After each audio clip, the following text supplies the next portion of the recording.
Okay, let's continue where we ended on ratios. We said that ratios, we're looking at comparison of similar quantities. Okay, let us look at this question where we've got the length of two squares. Okay, so we're going to look at here this question. We've got two squares. Okay, we've got two squares having the length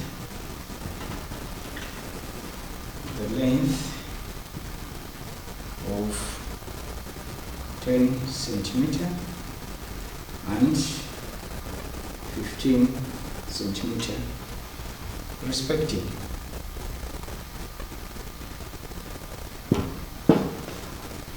Okay, so we have those two squares. The other one has got the length of 10 centimeters. The other one has got the length of 15 centimeters. Now, the first thing, we're going to find the ratio of their sides. We're going to find the, okay, say this side we say find, then the ratio of the lengths. Okay, then B, we're going to find the ratio of the perimeters.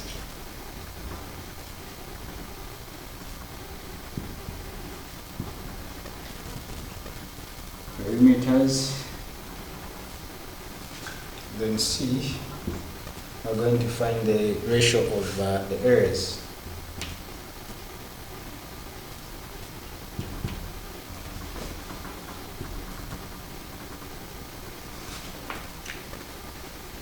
Okay, so we want to compare first we're going to compare the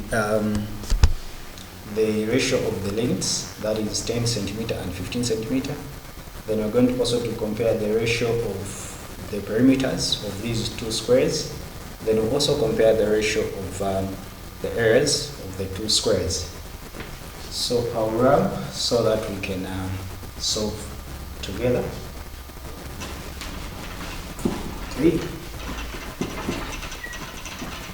Okay, so according to the first part where we are finding the ratio of the lengths, so we're going to say you want to compare the two. You've got 10 centimeters to 15 centimeters. So those are the individual lengths of the sides of the two squares. So when you compare the two, you're simply saying you're comparing 10 to 15. You look for a number which can go into 10 and 15 without giving a remainder. In this case, we're going to use 5, the highest common factor. So 5 into 10, we're going to have 2. Then 5 into 15, we're going to have 3. Then you can check again there. Do you have any number which can go into 2 and 3 without leaving a remainder? You don't have. So you end there. So you can write your final answer like that, or if you want, you can write it as a fraction as 2/3.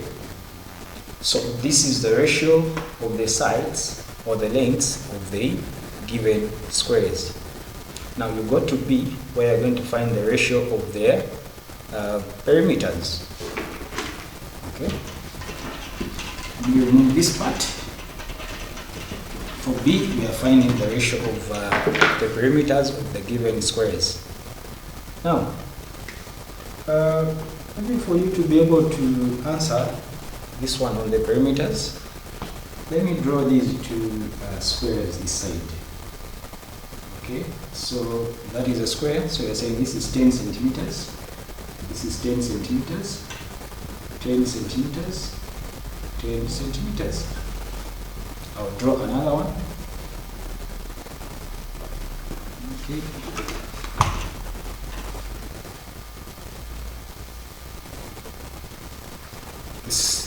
this is bigger now, we say 15 centimeters, 15 centimeters, 15 centimeters, also 15 centimeters. So those are the two squares. Now, looking at the second question, B, where we are finding the ratio of the perimeters of the given squares. So you have to ask yourself first, what do you understand by the word perimeter? So I'm saying that perimeter is simply the total distance of a given figure. So the perimeter for this square, we call this as square A and square B. So the perimeter for the square A, you add the length for all the sides. So you say 10 plus 10 plus 10 plus 10. So the perimeter for this square A is 40 centimeters. So you are comparing these two. In the perimeter of square B, you add 15 plus 15 plus 15, or just say 15 times 4 because there are 4 sides. We are going to have 60 centimeters. So you are comparing the perimeter of 40 centimeters to the perimeter of 60 centimeters. So say which is equals to, you are comparing 40 to 60. Okay, you look for a number which can go into 40 and 60 without leaving a remainder, of which in this case is 20. 20 can go there, 5 can go there, 10 can go there, but you make sure that you use the highest common factor. So let's divide using the highest common factor, which is 20. So you say 20 into 40, we're going to have 2. Then 20 into 60, we're going to have 3. So the ratio of the perimeters of the two squares is 2 to 3. So you have compared the perimeters. So that is how you handle that one. I hope you have taken note of how we found A. So I'm just giving you a second to copy that part before I go to the last part. You also copy the second part B. Before I go to the last part, we are going to have find the ratio of the areas. So I can wrap the 12th part. So when we look at C, where we are finding the ratio of the areas. Okay, the area for the first the first square A. And you know to say that when you go back to grade 8 work, when you look at mensuration, which is there also in grade 7, where you are finding the area of a triangle, area of a square, area of a rectangle. Yes. So area of a square is given by L squared. So area is given by L squared.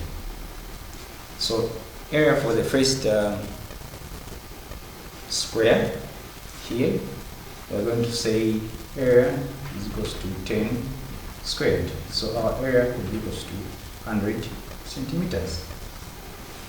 This is area 1. So let's say area 2, also L squared. We are finding the area for the bigger shape now. We're going to say area 2 is equals to 15 times 15, which is 15 squared. So area 2 will be 225 centimeters. So I've got the two areas now, area 1 and area 2. You don't end there because we have not yet found the ratio of the two areas. So we have to find now the ratio of the two areas. So we have found that area 1 is 100 centimeters squared, area 2 is 225 centimeter squared. Okay. So let me wrap this part now so that we can go ahead and find the ratio of the areas now. So the areas, you've got 100 centimeter squared. You are comparing it to 225 centimeter squared. So you have got 100 this side to 225. So you can look for the highest common factor. In this case, we are going to use 25. 25 into 100, you are going to have 4. 25 into 225, you are going to have 9. You check here, do you have a number which can go into 4 and 9 without leaving a remainder? No, we don't have. So that becomes our answer. If you want, you can also write it as a fraction, which will be 4/9. So we have compared the ratios of the two squares. So when you are taught to compare the ratio of the two squares, you first have to find the ratios themselves. That's when you can compare them equally with the perimeter, like we did. You first find the perimeter for the two squares, and then you compare the individual perimeters. Make sure that you simplify them. I hope you have gotten the concepts. Wait as we move on to the next subtopic.